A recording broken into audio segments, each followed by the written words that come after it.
अगर आप हमारे चैनल पे नए हैं, तो हमारे चैनल को जरूर सब्सक्राइब करें ताकि आप हमारी मजेदार कहानियां मजे से देख सके। और हाँ, आपको कहानी कैसी लगी ये कमेंट में बताना ना भूले। ईशान के पिता ईशान को हमेशा सलाह देते थे कि जितना है उतने में गुजारा करो, लेकिन वो इस बात को नहीं मानता था। पिताजी, अब आप क्यों नहीं समझते? जमाना बदल रहा है। सिर्फ रहना खाना ही सब कुछ नहीं होता। अब इंसान को और भी चीजों की जरूरत पड़ती है, इसलिए उसे ज्यादा कमाना पड़ता है। हाँ तो ईशान बेटा, मैंने कब कुछ कहा है? खूब कमाओ, लेकिन सही तरीके से और मेहनत करके। अब मैं दुकान जा जाकर काम कर करके कितना ही कमा लूंगा, और कहीं पक्का काम तो है नहीं। रोज ढूंढना पड़ता है कि कहीं किसी दुकान में काम मिल जाए। मैं वही समझा रहा हूँ बेटा, अभी हमारे पास ज्यादा उपाय नहीं है, इसलिए अभी जितने हैं उतने में ही गुजारा करो। पिताजी, गुजारा तो मैं उसी में कर रहा हूँ ना, लेकिन अब इसमें कुछ रखा नहीं है। ईशान दुकान दुकान जाकर काम ढूंढा करता था, और जहां भी उसे काम मिल जाता था वो वहां काम कर लिया करता था।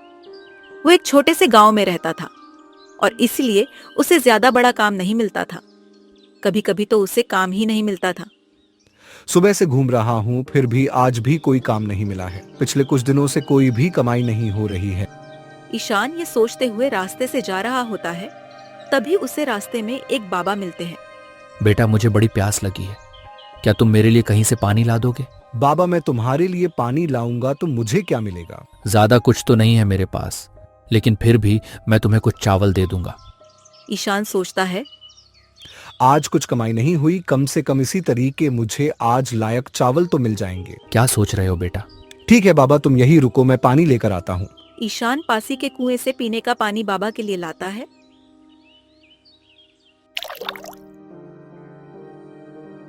बाबा बड़े समय से प्यासे थे और पानी पीते ही उन्हें राहत मिल गई। बाबा, अब लाइए मेरे चावल। बेटा, यहाँ तो मेरे पास चावल नहीं है। चावल के लिए तुम्हें मेरे घर चलना पड़ेगा।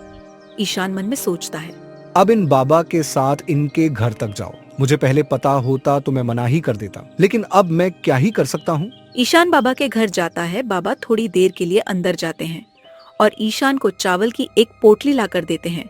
ये लो ईशान, तुम्हें कभी भी जरूरत पड़े तो और चावल ले जाना। नहीं बाबा, इतने में हो जाएगा। रात में ईशान और उसके पिता दोनों ही चावल खाकर सो जाते हैं। अगले दिन फिर ईशान को कोई काम नहीं मिलता और वो परेशान हो जाता है। आज भी कोई काम नहीं मिला, कुछ नहीं कमाया मैंने। अब खाने का क्या करूं? हाँ, उन बाबा के पास जाता हूँ और थोड़े चावल मांग लेता हूँ। कल उन्होंने कहा भी था। वो फिर से बाबा के पास चावल मांगने पहुंचता है। बाबा, मुझे आज के लिए और चावल चाहिए। आज मुझे कोई काम नहीं मिला और इसलिए कोई कमाई नहीं हुई है। हाँ बेटा, बस इतनी सी परेशानी। बेटा रुको, मैं अभी तुम्हारे लिए चावल लाता हूँ। बाबा अंदर जाते हैं। ईशान सोचता है, लगता है बाबा के पास चावल के बोरे भरे पड़े हैं, इसलिए बाबा मना नहीं करते। मैं जरा देखूं तो सही, बाबा के पास कितने बोरे हैं। चावल के अगर ज्यादा हुए तो एक बोरे चावल ही मांग लूंगा बाबा से। ऐसा सोच ईशान खिड़की से जाकर बाबा के कमरे में देखता है। वो देखता है कि बाबा एक खाली मटका लेकर एक पोटली पर चावल निकालते जा रहे हैं और चावल उस खाली मटके में से निकलते जा रहे हैं। ये देखकर ईशान की आंखें खूली की खूली रह जाती हैं और वो मन ही मन सोचता है, ये कैसा मटका है जिसमें बिल्कुल भी चावल नहीं है, लेकिन फिर भी इसमें से चावल निकलते ही जा रहे हैं। लगता है ये कोई जादुई मटका है। तो ये है बाबा के चावल का राज। बाबा बाहर आकर ईशान को चावल से भरी पोटली देते हैं। धन्यवाद बाबा, अब मुझे आपसे चावल मांगने की जरूरत नहीं पड़ेगी। इतना कहकर ईशान घर को चल पड़ता है और वो मन ही मन बड़ा खुश होता है। कुछ तो है उस मटके में जो उसमें से कभी भी चावल निकल सकते हैं, तभी उन बाबा के घर में खाने की कमी नहीं रहती है। अगर वो मटका मेरे पास आ जाए तो खाने की कोई चिंता नहीं रहेगी। जब भी मुझे खाना चाहिए हुआ करेगा, तब मैं उस मटके से चावल निकाल लिया करूंगा और फिर मुझे कोई मेहनत भरा काम नहीं करना पड़ेगा। बाबा के घर से बाहर निकलते ही ईशान बाबा के घर में घुस जाता है। वो मटका ढूंढता है और उसे चुरा लेता है। वो तुरंत ही मटका लेकर घर पहुंचता है और अपने पिताजी से छुपाते हुए मटका अंदर अपने कमरे में ले जाता है। अब मेरी समस्या खत्म। जब भी खाना होगा तब मैं इस मटके से चावल निकाल लूंगा। चलो एक बार चावल निकाल कर देख तो लूं कि ये काम भी करता है या नहीं। ईशान एक बर्तन में मटके को खाली करता है और तभी उस मटके में से चावल निकलने लगते हैं। ईशान बहुत खुश होता है, जैसे कि उसकी किस्मत ही खुल गई हो। अब मुझे कोई चिंता नहीं है। अब से मैं कोई काम नहीं करूंगा। अगले दिन से ही ईशान काम पर जाना बंद कर देता है।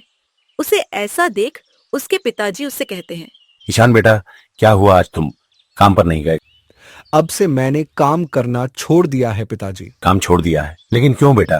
तुम्हें तो पता ही है हमारे हालात। अगर आज नहीं जाओगे तो शाम में क्या खाएंगे हम? पिताजी, आप खाने की चिंता मत कीजिए, खाने में कोई कमी नहीं होगी। आप कहो तो अभी आपको खाना दे दूं। इसी तरह कुछ दिन चलता रहता है। ईशान काम पर नहीं जाता और मटके से चावल निकालकर काम चलाता रहता है। अब वो हमेशा ही अपने पिता को चावल खिलाता रहता है। एक दिन उसके पिता परेशान होकर कहते हैं, बेटा, तुझे काम नहीं करना है तो बता दे, तेरी जगह मैं काम करा करूंगा। लेकिन अब ये चावल मैं और नहीं खा सकता। मेरा मन भर गया है इससे। रोज ही सिर्फ चावल ही खाने को मिल रहा है ना। ईशान मन में सोचता है, मन तो मेरा भी भर गया है पिताजी। तू बिना बाहर जाए रोज इतना चावल लाता कहाँ से है? मैं बाहर जाता हूँ पिताजी, बस आपको पता नहीं चलता है। वरना मेरे पास कोई जादुई मटका थोड़ी है जिसमें चावल भरा रहता हो। बेटा ईशान, मैंने कुछ दिन से तुम्हें काम पर जाते नहीं देखा ना, इसलिए ऐसा पूछा। पिताजी, आप तो बेवजह ही चिंता किए जा रहे हो। कुछ तो करता ही हूँ मैं। लेकिन आज मुझे चावल नहीं खाने हैं बेटा। मैं उसका इंतजाम करता हूँ। ये बात तो सही कह रहे हैं। अब तो मेरा भी मन चावलों से भर गया है। मुझे कोई तरकीब सोचनी पड़ेगी। काफी देर सोचने के बाद ईशान को एक तरकीब सोचती है। क्यों ना मैं एक काम करूं, इस मटके की मदद से खूब सारा चावल इकट्ठा करके मैं बाजार में बेचाऊं। उसके मुझे अच्छे रुपए मिल जाएंगे और फिर ये एक अच्छा काम भी बन जाएगा। मैं रोज मटके से खूब सारे चावल निकालूंगा और उन्हें बाजार में बेचूंगा। लेकिन पिताजी के घर पर होते हुए मैं ऐसा नहीं कर पाऊंगा। एक काम करता हूं, मैं ये काम रोज रात में अपने कमरे में ही किया करूंगा, जब पिताजी सोए हुआ करेंगे, और दिन में कमरा बंद कर जाया करूंगा।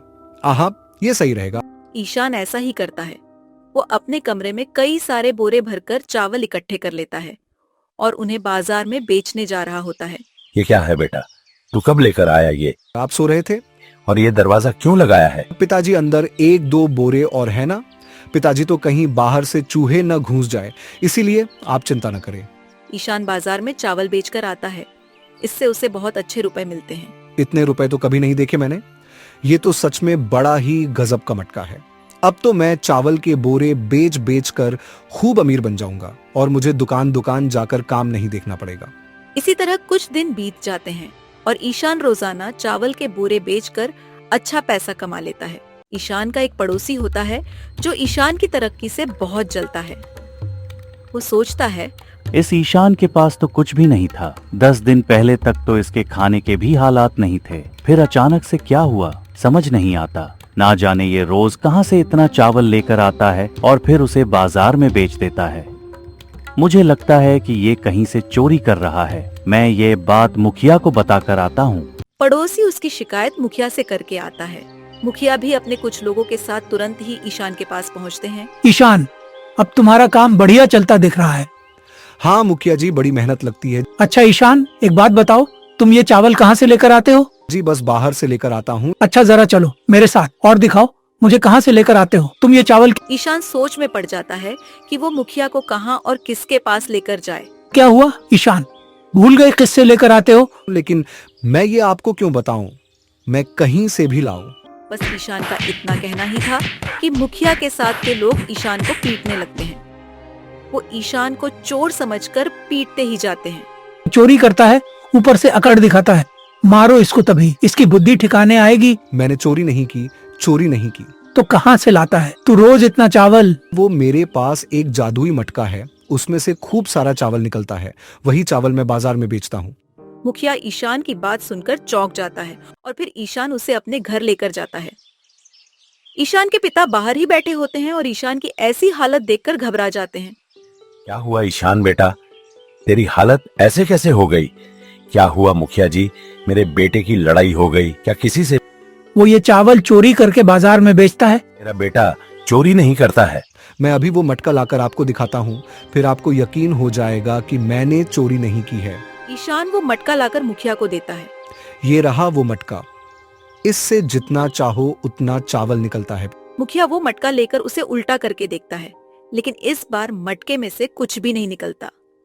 वो मटके को हर तरह से घुमाकर देखता है, लेकिन मटके से कुछ भी नहीं निकलता। मुखिया गुस्सा हो जाता है और मटका फेंक देता है। मटका टूट जाता है। झूठ बोलता है मुझसे, इसमें से कुछ भी तो नहीं निकलता। इसका मतलब तूने चावल चुराया है और अब झूठ बोल रहा है। इससे पहले कि मुखिया और पहलवान ईशान को मारते, ईशान के पिता उसका बचाव करते हैं। ऐसा नहीं करिए मुखिया जी, मेरे बेटे को माफ कर दीजिए। अब से ये ऐसा कभी नहीं करेगा। इस बात की जिम्मेदारी मैं लेता हूँ, छोड़ दीजिए। आपकी बात मानकर मैं इसे छोड़ रहा हूँ, लेकिन अब से ये कभी भी कहीं भी चोरी ना करे। ये तो जवान है, इसे तो मेहनत करके कमाना चाहिए, न कि ऐसे इधर उधर चोरी करके। आप सही कह रहे हो, मैं जरूर इसे ये बात समझाऊंगा मुखिया जी। अब से ये ऐसा कभी नहीं करेगा। और इतना कहकर मुखिया वहाँ से चला जाता है। पड़ोसी बड़ा खुश होता है। ये क्या कह रहा था तू, जादुई मटका? बेटा ऐसा कहाँ होता है? पिताजी, मैं आपको उन बाबा के पास ले चलता हूँ जिनका ये मटका है। ईशान पिताजी को लेकर उन बाबा के पास पहुँचता है और बाबा से मिलते ही कहता है, बाबा, मुझे माफ करना, मैंने आपका जादुई मटका चुरा कर ले गया था। अच्छा, तो तुम ही मेरा मटका चुरा ले गए थे? हाँ बाबा, लालच में मैंने ऐसा किया। कोई बात नहीं बेटा, लाओ अब वो मटका मुझे दे दो। बाबा मुझे माफ करना बाबा, वो मटका तो फूट गया। कैसे बेटा? फिर ईशान उन बाबा को सारी बात बताता है। बाबा उसकी समस्या समझ जाते हैं और उसे समझाते हुए कहते हैं, बेटा वो मटका बंद कमरे में ही काम करता है, खुली जगह में नहीं। तभी मैं सोचूं कि मुखिया के करने पर उस मटके से कुछ भी क्यों नहीं निकला, क्योंकि मुखिया और हम सब लोग घर के बाहर थे। बाबा हंसते हुए कहते, देखा ईशान, तुमने लालच किया और उसका क्या फल मिला तुम्हें बेटा? ईशान को अपनी गलती का एहसास होता है। हाँ, मैं समझ गया हूँ, अब से मैं खूब मेहनत किया करूंगा। मैंने लालच में आकर सब खराब कर दिया और अब किस्मत ने भी मुझे वापस वहीं लाकर खड़ा कर दिया। अब से मैं मेहनत करके ही कमाऊंगा, खाऊंगा। ईशान को उसकी चालाकी की सजा मिल चुकी थी और अब वो काम करने लगता है।